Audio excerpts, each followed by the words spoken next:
This is now such a significant moment for women in particular, but for Irish society more generally.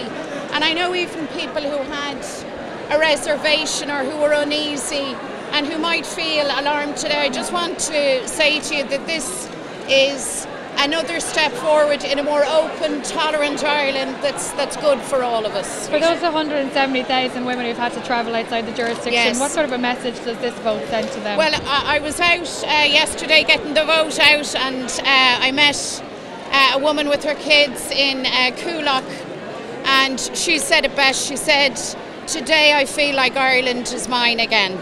And I think that's what it says. It says that all of those voices that had been silenced, everybody who felt that they couldn't speak out now can, and now we are in a mature way, in a fair way, accepting the realities of Irish life. So I'm delighted. We've work to do. We've legislation now to get through. I have every confidence that we will.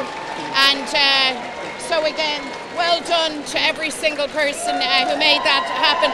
And for people who are disappointed today, I'd say to them, don't panic and don't lose heart.